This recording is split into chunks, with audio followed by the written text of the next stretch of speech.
Yo, what's goody? Welcome back to another video with your boy Young Homie DC. As you can see today, we're getting into some new stuff. This is a little bit different from what we do. We're taking a more darker approach to the vids today. So today we are reacting to a video titled "The Most Painful Deaths Caught on Livestream." All right, chap. You heard my boy. Do not do drugs, y'all. Unless they're Percocets. Nah, I'm playing. Don't do drugs at all, bro. Like, do not do drugs at all. Like, you'll die, or end up somewhere you don't want to end up, or end up broke, or end up massacred by a dude named John Pork. The Kick Incident. On a breezy afternoon in August 2025, a 25-year-old Kick streamer was invited backstage to a wrestling event as a guest of the show. When the streamer showed up, a 39-year-old wrestler would see cameras and video recording equipment following the man and mistakenly think that he was another wrestler that was acting for a skit. The wrestler would jump into full-on acting mode. Upon interaction, the streamer would say that he doesn't know who the wrestler is, and the wrestler would take that as his cue to get into character. He picked up a canned beverage and smashed it on the streamer's head, leaving him completely baffled. Damn. The wrestler's partners would step in and immediately let him know that the streamer wasn't a part of their wrestling set. Surprised and deeply embarrassed, the wrestler stopped playing as his persona and apologized to the streamer. And, reasonably enough, the streamer accepted his apology.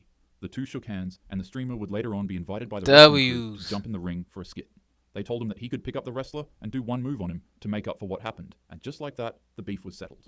That is, until you realize that the 25-year-old streamer was being watched by hundreds of people in his Kick stream, and they all just witnessed the silly mistake on live camera. Damn. They'd say that he got knocked out from a prop can, and then they'd begin asking the streamer why he just sat back and let it happen. Together, his chat began calling him a coward and something that starts with B and rhymes with glitch. And damn, they called him a glitch? By poking fun at how he was hugging a bunch of men in tights. Hey, yo, did you get jumped by a bunch of dudes in tights? You said what? I looked at your stream, you hugging on some dudes, some booty shorts. I wasn't hugging on nobody. Pro wrestling show. Tension slowly. Damn. The man began feeling a mixture of pride. Why didn't they say his name, bro? Because I know who that is, bro. I know whose son that is, bro. That's crazy, bro. Anger and the pressure of being watched by hundreds of people online. And as the verbal jabs continued, his restraint began to crack. And yeah, I have stories. Everyone comes. Chad, everybody that knows this whole situation knows how this ended, bro. Like, we all know how this ended, bro. We all know how this ended. Like, he went crazy and just lost his shit, bro. Like, forgive me for cussing, but he just lost it, bro. And then he just, this was sad to watch, bro. I'm not gonna lie to y'all. Family. He let the comments get to him, and soon enough, he became unable to separate an online chat room from reality. After the wrestler got on stage and began his performance, the streamer would be given the signal to join in. He jumped into the ring and, fueled by adrenaline and rage, he lunged forward at the in the real one, bro. You can tell that he's not playing, bro. Like, you can tell that he has anger behind his eyes, bro. I'm gonna try to find the real clip to this one after this. Suspecting wrestler and lifted him off the ground by grabbing his legs. For a moment, he carried the wrestler in the air. Everybody cheered and applauded the young man, thinking it was a part of the act. But in a moment, the tone shifted. While still carrying the wrestler in the air, the streamer would slam him onto the ground with such brutal force that it had instantly knocked the man out. Without a moment, the streamer hopped onto the man's and he's walloping on him, bro. Just kept walloping on him, bro. The body went completely limp, and the man continued punching his defenseless head. The crowd began screaming, and a group of wrestlers jumped. This is one of the saddest moments caught on cam in 2025, bro. To the stage to subdue the streamer and kick him out of the venue. He let his emotions and a stupid live stream get the best of him. And now, because of that, this 39-year-old war veteran who used wrestling as a coping mechanism to fight off his PTSD was fighting for his life in a hospital bed. Within hours, the video had spread across the internet, shocking everybody who watched it. What was meant to be entertainment became evidence. What was meant to build reputation instead destroyed it. Real, bro. Fracturing his facial bones, losing multiple teeth, choking on his and suffering severe head trauma. I'm happy to announce that at the time of this video, Psycho Stu is seen. Yes. So I be trying to tell y'all, bro. Do not let emotions get the best of you, cuz. Like, do not let your emotions get the best of you, bro. Like, just calm down, take a breather. Maybe if you need 10 minutes to think, take 10 minutes to think, bro. In May, a construction site was on the brink of collapse.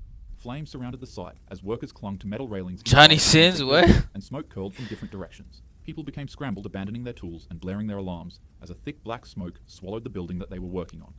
Many workers escaped the inferno, but inside, two men found themselves trapped. They too tried to escape the danger, but due to structural collapse and extreme heat blocking off their escape routes, they found themselves stuck. One of the construction workers thought quickly. He pulled out his phone from his pocket and started a live broadcast to call out for help. His words trembled with desperation. Behind him, flames flickered orange in the haze. Every cough, crack, and distant roar amplified the sense of impending doom. Viewers tuned into his livestream and witnessed the corridor ahead become consumed in flames, leaving behind no exit in sight. The other remaining workers that were trapped in the lower part of the building were rescued by fire crews. Ladders, axes, and officials all came clawing through flame to bring them to safety. They emerged splattered in soot with stained clothes, watering eyes, and burning lungs. I do But not for remember the two this. construction workers on the higher part of the building, they were still trapped. They continued to cry out for help on the livestream, but due to the amount of smoke that covered the building, visibility became impossible. The building Damn. was just moments away from collapsing, so, depressingly enough, the fire crew decided to abandon their rescue mission for the last two men. Damn. The men remained on livestream calling out for help, but in a split second, it ended abruptly. The building came crumbling down. Afterwards, investigators would later find that safety protocols were neglected, egress routes had been compromised, and the blaze had spread faster than anyone anticipated because of negligence. The livestream became immortalized as the two men's shocking last moments alive, but their legacy lives on in the loved ones they left behind. May R.I.P. their bro. souls rest in peace. R.I.P. and Instagram. condolences to the families, On a man. warm September night in Buenos Aires, two young women and a teen accepted an invitation that promised them some quick money and fun. They received the message through a friend of a friend. Already, when you see something say quick money,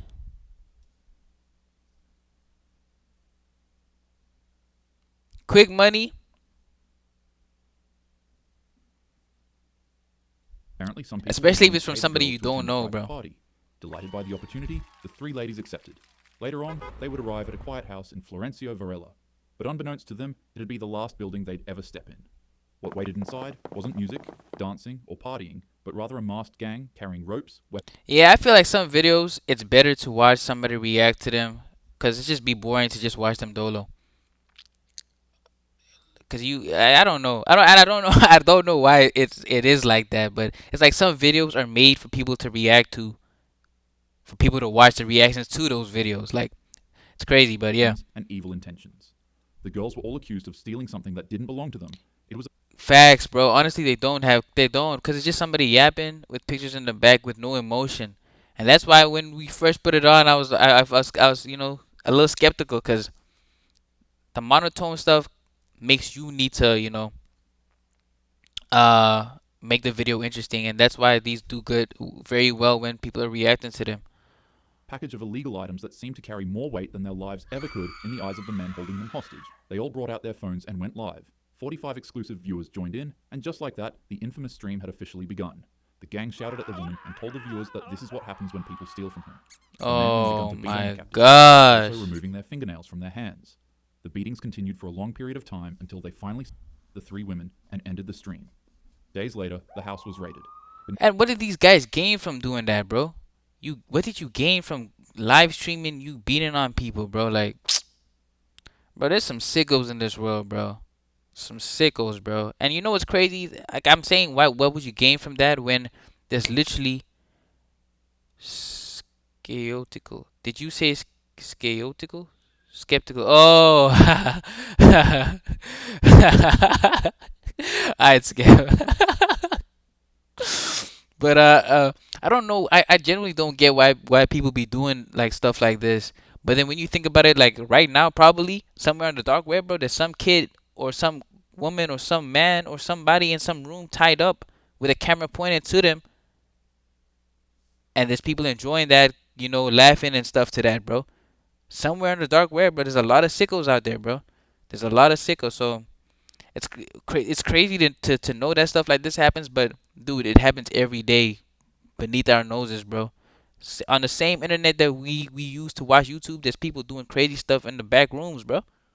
Beneath freshly turned soil in the men's backyard, police uncovered the three bodies of the women. Like what make Dahmer kill people and eat them and put a head in his fridge, bro. And sometimes, bro,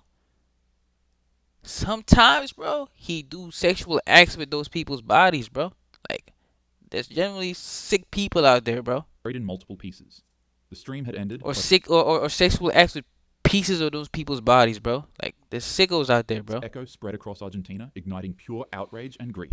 It was no longer just a crime. It became a symbol of how easily life, innocence, and dignity can vanish when cruelty hides behind a camera. Real, bro. Fortunately, however, the police have recently arrested the mastermind behind this atrocity. May these women's souls rest in peace. The live leak incident. On a calm Friday afternoon in Christchurch, Ooh. prayers had just begun. The sun fell. Chat, y'all see this one? It says nightmare fuel, bro. I'm kind of scared, bro. But let's get into it. softly over the city as hundreds gathered at Al Noor Mosque, a place of peace, ritual, and routine. Across town, a man sat alone in his car, checking his weapons and pressing the streaming button to go live on Facebook. The broadcast began. He drove slowly toward the mosque, and when he stepped out, his camera followed. He placed his camera on his helmet, then pulled out his weapon and began one of the worst known atrocities in New Zealand. The fire rang out inside the prayer hall, shattering the calm. Worshippers panicked on camera and scrambled for cover in confusion. In as little as 2 minutes, the live stream showed nothing but pure chaos. Corridors echoed with screams, doors slammed, and footsteps tried running to escape, but it would be to no avail. As worshippers ran out of the mosque and spilled out onto the street, the man walked back outside, reloaded his weapon, and Does he not cover the magnet on stream? What you mean magnet on stream? The magnet? fleeing. And then he drove off and arrived at a second mosque known as the Linwood Islamic Center. Depressingly enough, even more lives were taken at this mosque. That is, until a brave worshipper fought back. Abdul Aziz attacked the man with nothing but a credit card machine while ducking and avoiding gunfire.